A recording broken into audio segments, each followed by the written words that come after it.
So we have generated this border. Now let's create another border for this one. First we have to go to object mode. As you can see, we have seen in the object mode, and now select this one, shift D, duplicate, and right click, just move it forward, and as you can see it has parallelly moved here.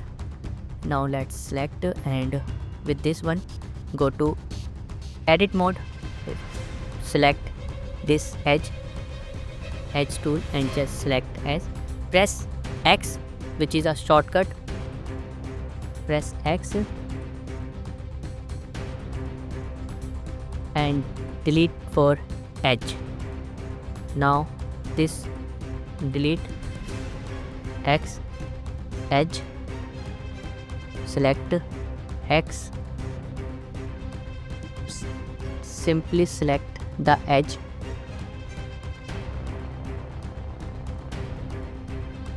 X, delete, X, delete.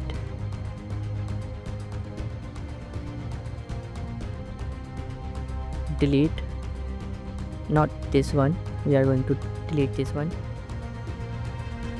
edge, X, edge. So we have this area has been left out with no face. Now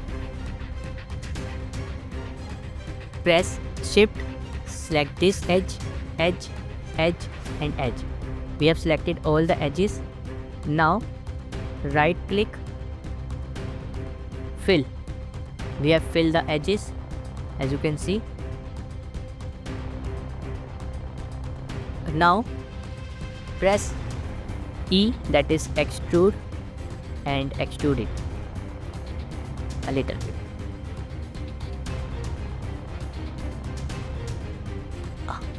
Okay, now E, that is, now press G and move it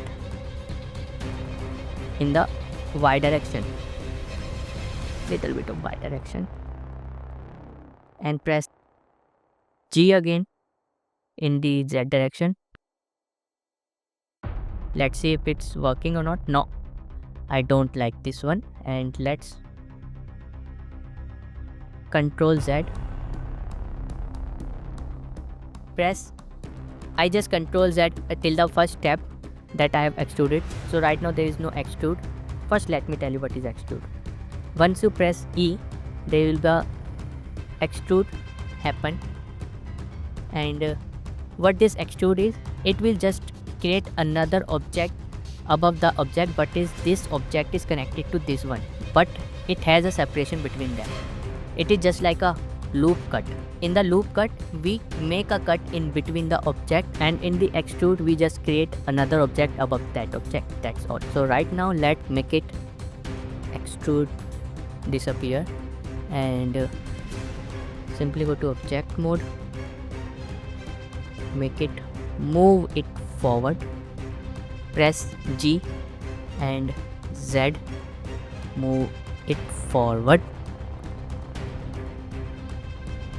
As you can see, press G and X, not X, press G and Z, move it forward, go to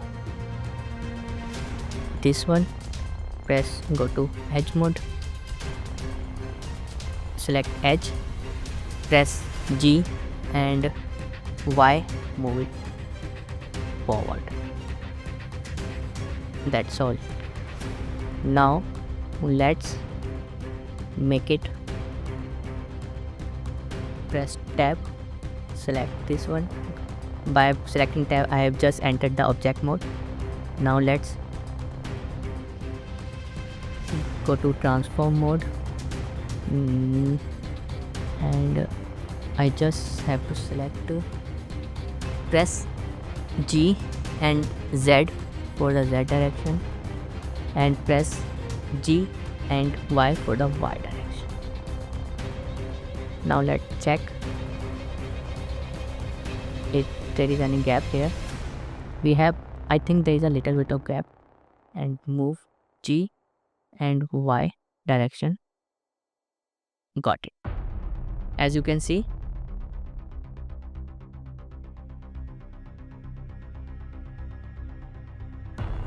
and press this one, press, now go to tab, select edge and press G and Y, move it forward. Now let's check this out and compare it with the reference image that we have available. Yes, now it's working fine. Now go to object mode. As you can see, now we have a basic framework that has been generated, and let's check for the dimension of the table. According to this, our table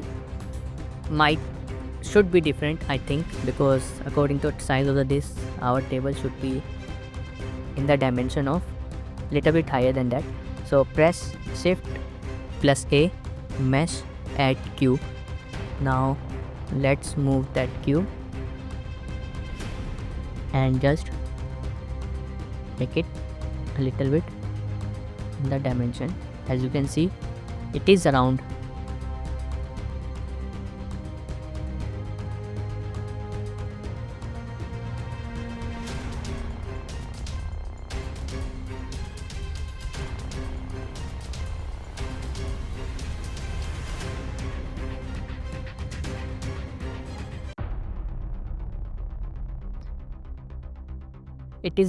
6.3 feet.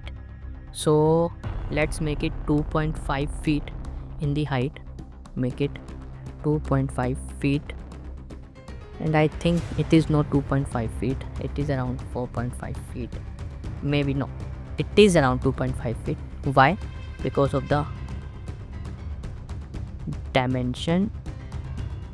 Let's take it 2.5 feet, and with that, let's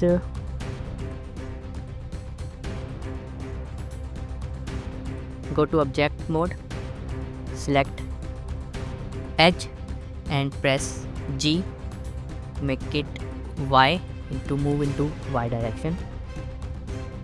Yes, now we have a table that has been generated. So it has a two-side table. So right now we are just going to use a one-side table.